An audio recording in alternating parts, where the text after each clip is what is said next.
vídeo tem como objetivo tratar de algumas questões que são importantes de serem levadas em consideração no momento da elaboração dos editais de chamada de artigos que eventualmente serão submetidos ao sistema OJS-SER.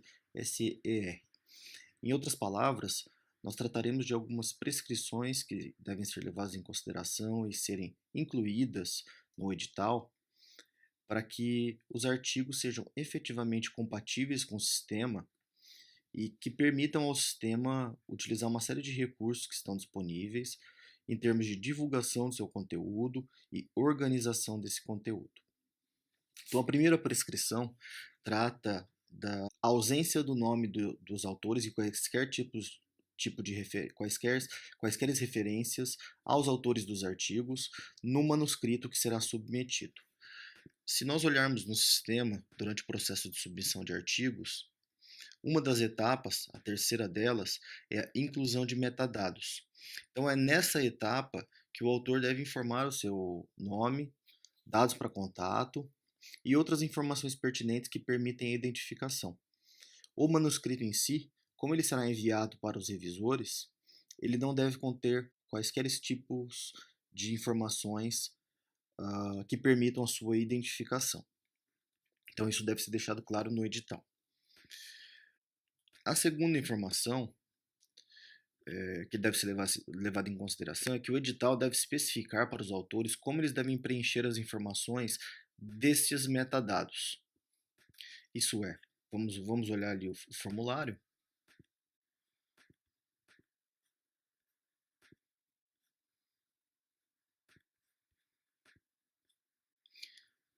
Portanto, temos aqui os campos, como o nome do autor, sobrenome, seu e-mail de contato, título do artigo, resumo, dados para indexação, que são palavras-chave, e a área de conhecimento na qual se enquadra o artigo, dentre outras questões.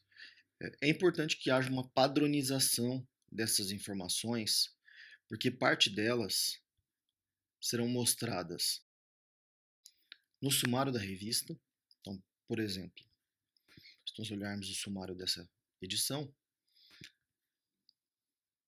nós veremos, por exemplo, que todos os nomes dos artigos estão em letras maiúsculas e que os nomes dos autores estão em letras minúsculas, apenas com as primeiras letras maiúsculas.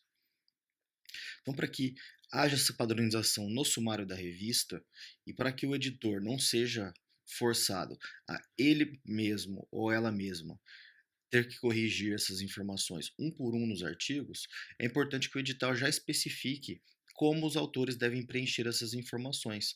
Se os nomes dos artigos devem ser em letras minúsculas, começando com letras maiúsculas, ou em letras maiúsculas todas as palavras, e a mesma coisa com relação ao nome dos autores.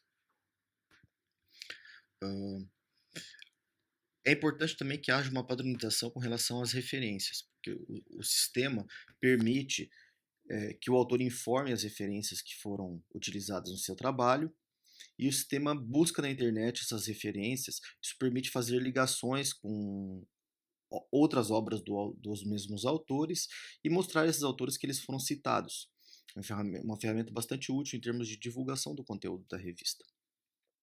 Mas para isso é preciso que haja uma certa padronização.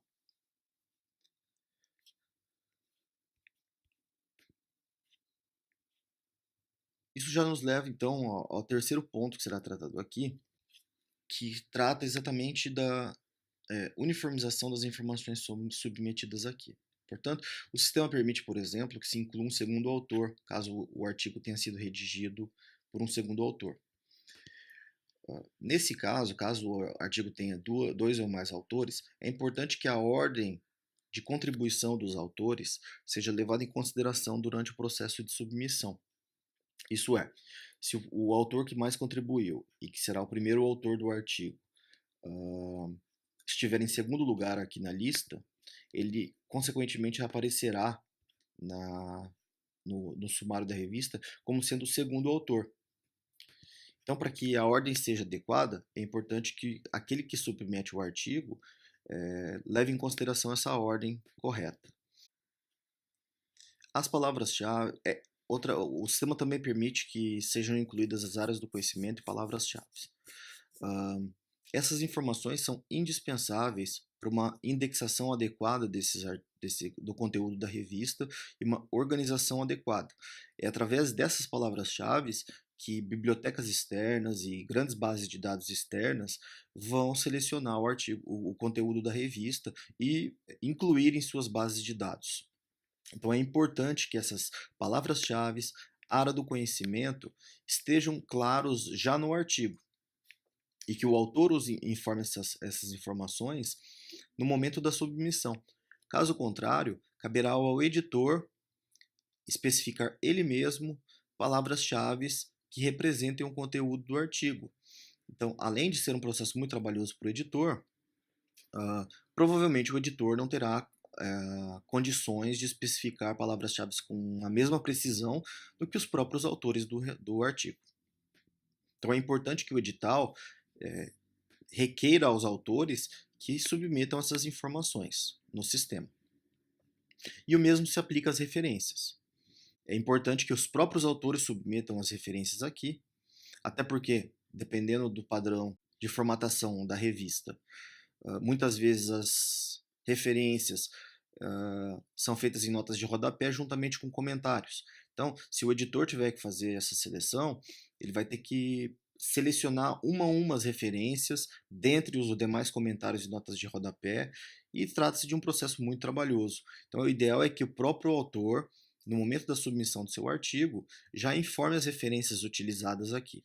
E futuramente o editor, através de uma ferramenta específica presente no sistema, comandar o sistema então que busque na internet essas referências e faça ligações com elas. Então são essas informações basicamente que em um cenário ideal serão submetidas pelo próprio autor no sistema, e que devem constar então no edital como sendo necessárias, de forma que haja uma padronização. Todos os autores apresentem as mesmas informações e de maneira relativamente próxima, ou seja, que haja um padrão também na forma como essas informações são submetidas. O ideal é que tudo isso seja tratado no edital. Muito obrigado.